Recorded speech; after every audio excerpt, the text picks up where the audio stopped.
Assalamualaikum warahmatullahi wabarakatuh. Alhamdulillah wa syukurillah, senang sekali berjumpa lagi dengan kalian semua peserta didik kelas 10 MANW Daul Falah. Ini adalah pembelajaran PDR semester genap mata pelajaran PPKN pertama kita. Kita akan mempelajari bab baru yang berjudul Integrasi Nasional dalam Bingkai Bhinneka Tunggal Ika. Sebelumnya, izinkan saya menyambut kalian semua di semester genap ini. Selamat datang di semester baru dengan semangat baru. Tetap jaga diri dan orang-orang tercinta kita dengan mematuhi protokol kesehatan. Oke, materi pembelajaran kita kali ini adalah 1. Kebinekaan bangsa Indonesia dan pentingnya integrasi nasional. Silakan pelajari buku LKS kalian halaman 5-13. Oke, kita mulai. Peta ini, sebagaimana yang kalian ketahui, adalah peta negara kita, Negara Kesatuan Republik Indonesia, yang membentang dari Sabang sampai Merauke. Berjajar pulau-pulaunya, karena memang negara kita adalah negara kepulauan.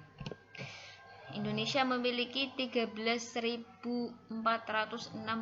pulau, 1.340 suku bangsa, dan 700 bahasa daerah.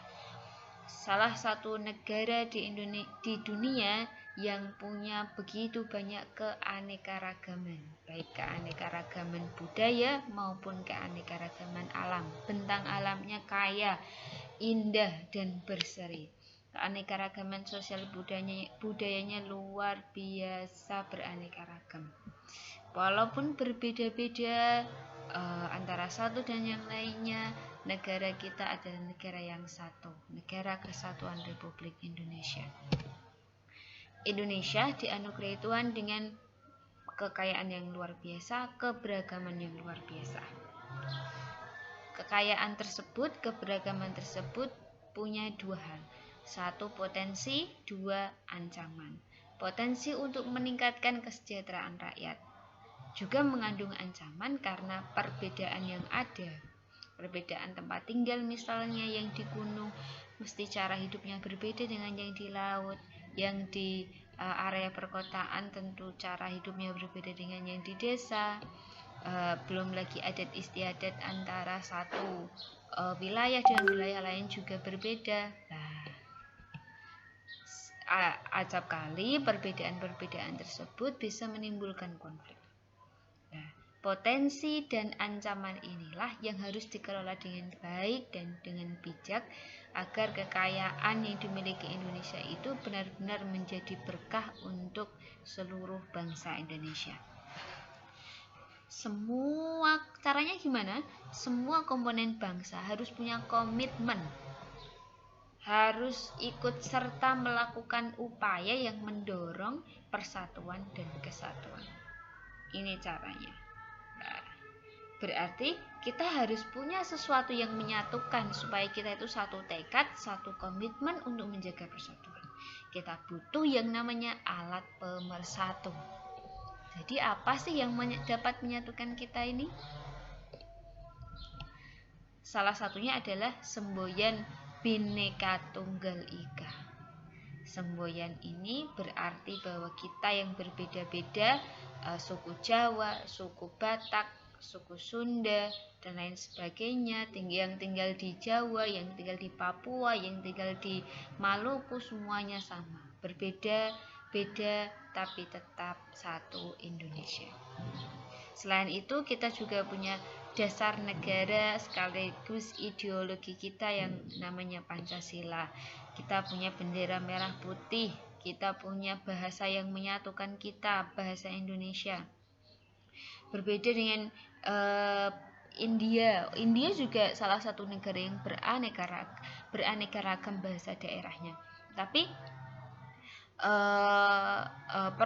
Prof. Mahfud MD pernah bilang, di India itu kalau ada kebijakan di pemerintahannya, bahasanya itu harus ditranslate ke ratusan bahasa daerah yang ada di sana. Berbeda dengan Indonesia. Bahasa yang kita pakai dalam pergaulan nasional, dalam kepemerintahan, dalam pendidikan adalah bahasa Indonesia. Itu kan alat pemersatu bangsa.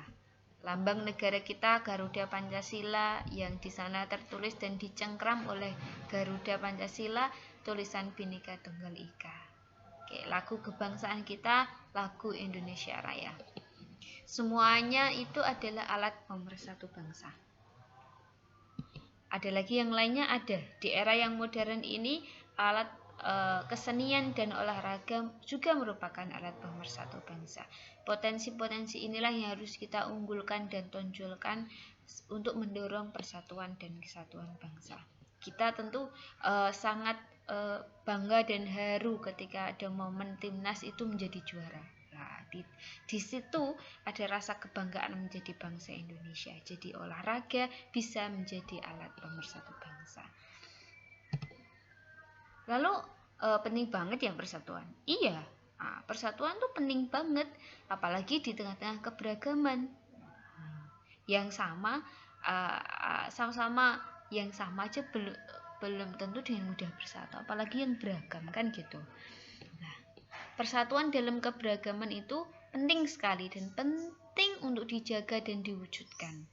Untuk apa? Agar terwujud kehidupan yang harmonis di tengah-tengah masyarakat kita. Jadi pergaulan kita dengan yang lain itu menjadi lebih akrab dan lebih harmonis. Pergaulan yang harmonis itu tentu tidak menjadikan perbedaan sebagai sumber masalah. Kita biasa aja berteman dengan teman-teman kita Nasrani, teman-teman kita yang beragama Buddha, biasa aja kita bangga dan biasa aja bergaul dengan teman-teman kita di Papua. Kita tidak minder dengan teman-teman kita yang tinggal di Jakarta. Nah, itulah pentingnya menjaga persatuan dan kesatuan di tengah-tengah keberagaman. Dan semua itu ketika sudah terwujud, maka pembangunan yang dilakukan oleh negara ini bisa berjalan dengan lancar. Kita tidak lagi pusing memikirkan konflik yang terjadi, perbedaan-perbedaan yang terjadi di tengah-tengah masyarakat. Kita fokus untuk membangun negara kita untuk menjadi negara yang maju, adil, dan makmur.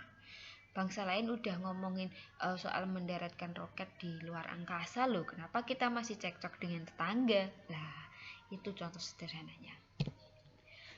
Nah, dalam konsep menjaga persatuan dan kesatuan itu, kita akan belajar tentang yang namanya integrasi nasional. Kita belajar dulu pengertiannya secara bahasa dan secara istilah.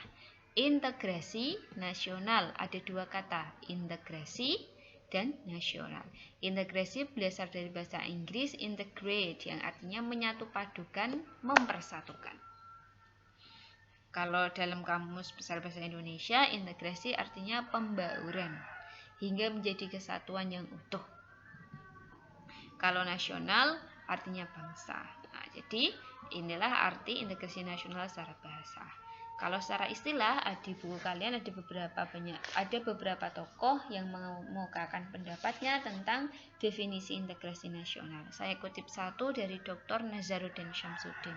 Integrasi nasional adalah proses penyatuan, menyatu padukan suatu bangsa yang mencakup semua aspek kehidupan sosial, politik, ekonomi, dan budaya. Integrasi ini juga meliputi aspek vertikal dan horizontal. Nah, ini adalah istilah pengertian secara istilah yang disampaikan oleh Dr. Nazaruddin Syamsuddin. Jadi, integrasi nasional bangsa Indonesia itu artinya kesadaran untuk bersatu, menjadi satu kesatuan bangsa yang diwujudkan dalam satu kesepakatan nasional melalui Sumpah Pemuda tanggal 28 Oktober 1928. Satu nusa, satu bangsa, dan satu bahasa persatuan Indonesia. Inilah makna integrasi nasional. Oke, ini adalah bagian pertama dari video penjelasan saya. Kita lanjut di bagian kedua. Terima kasih, sampai jumpa.